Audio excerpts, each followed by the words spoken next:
Hi, നമുക്കൊരു പാവക്ക തീര ഉണ്ടാക്കിയാൽ അടിപൊളിയായിട്ട് നല്ല ടേസ്റ്റിൽ ഒരു ചട്ടിയിലേക്ക് പാവക്ക ഇട്ട് കൊടുക്കുക, കുറച്ച് ഉപ്പിട്ട് കൊടുക്കുക, എന്നിട്ട് തിരുമി മാറ്റി വെക്കുക. കുറച്ച് കഴിയുമ്പോൾ കൈ മാറാൻ വേണ്ടി നമുക്കിത് പിഴിഞ്ഞെടുക്കുക. ഒരു ചട്ടിയിലേക്ക് എണ്ണ ഇട്ട് കൊടുക്കുക, അതിലേക്ക് പച്ചമുളക്, ഇഞ്ചി, വെളുത്തുള്ളി ഇട്ട് കൊടുത്ത് നന്നായിട്ടൊന്ന് വഴറ്റുക. വഴണ്ടി വരുമ്പോൾ അതിലേക്ക് കുറച്ച് വെള്ളം ഒഴിച്ച് കൊടുക്കുക.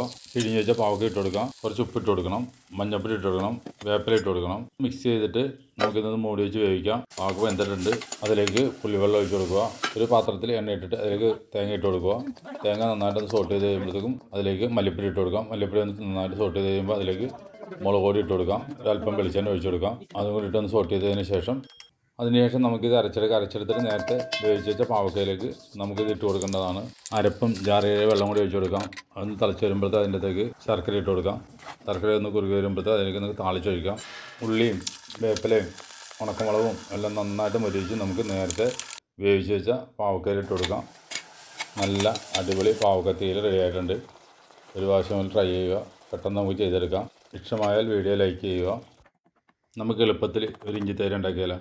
അധികം പ്രയാസമൊന്നുമില്ല. നമുക്കൊരു പാൻ എടുത്തിട്ട് അതിലേക്ക് എണ്ണ ഒഴിച്ചിട്ട് കടുക് ഇട്ട് കൊടുക്കുക. ഉള്ളിയും പച്ചമുളകും വേപ്പിലയും ഇട്ട് നന്നായിട്ട് സോട്ട് ചെയ്യണം. അതിലേക്ക് കുറച്ച് ഉപ്പിട്ട് കൊടുക്കുക. ഉപ്പിട്ട് കൊടുത്തിട്ട് നമുക്കിതൊന്നും കൂടി സോട്ട് ചെയ്യാം. ഇത് നന്നായിട്ട് നല്ല സോട്ട് ചെയ്യണം. അതിനകത്തേക്ക് ഉണക്കമുളക് ഇട്ട് കൊടുക്കുക. ഉണക്കമുളക് എന്നിട്ട് സോട്ട് ചെയ്ത് കഴിയുമ്പോൾ അതിലേക്ക് കനം കുറഞ്ഞ് അരിഞ്ഞ് വെച്ച് ഇഞ്ചി ഇട്ട് കൊടുത്ത് നന്നായിട്ട് തന്നെ സോട്ട് ചെയ്യണം. നന്നായിട്ട് ഫ്ലെയിം ഓഫ് ചെയ്തതിന് ശേഷം നമുക്ക് കട്ടത്തൈര് ഇട്ട് കൊടുക്കാം. അതൊന്ന് ഇളക്കി കൂട്ടി അല്പം ഉപ്പും കൂടി ഇട്ട് കഴിഞ്ഞാൽ ഇഞ്ചി തൈര് റെഡിയായി. നല്ല ടേസ്റ്റാണ്. നിങ്ങൾ ട്രൈ ചെയ്ത് നോക്കുക. പെട്ടെന്ന് ഉണ്ടാക്കാൻ പറ്റും. അടുത്തത് പൈനാപ്പിൾ വെച്ച് നമുക്ക് അടിപൊളി ഒരു അച്ചാർ ഉണ്ടാക്കിയാലോ?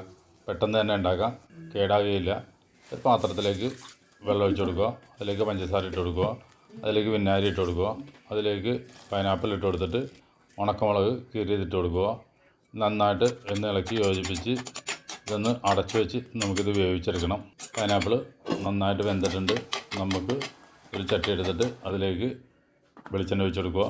കടുകും ഉലുവ ഇട്ട് കൊടുക്കുക. അത് രണ്ടും പൊട്ടി കഴിയുമ്പോൾ പച്ചമുളക് ഇട്ട് കൊടുക്കുക. വെളുത്തുള്ളിയും ഇഞ്ചി ഇട്ട് നന്നായിട്ടൊന്ന് സോട്ട് ചെയ്യണം. സോട്ട് ചെയ്തതിലേക്ക് മുളക് പൊടി ഇട്ട് കൊടുക്കണം. മുളക് പൊടി നന്നായിട്ട് സോട്ട് ചെയ്തതിലേക്ക് നേരത്തെ നമ്മൾ കഴിച്ച് വെച്ച പൈനാപ്പിൾ ഇട്ട് കൊടുക്കുക. പൈനാപ്പിൾ നന്നായിട്ടൊന്ന് സോട്ട് ചെയ്യണം.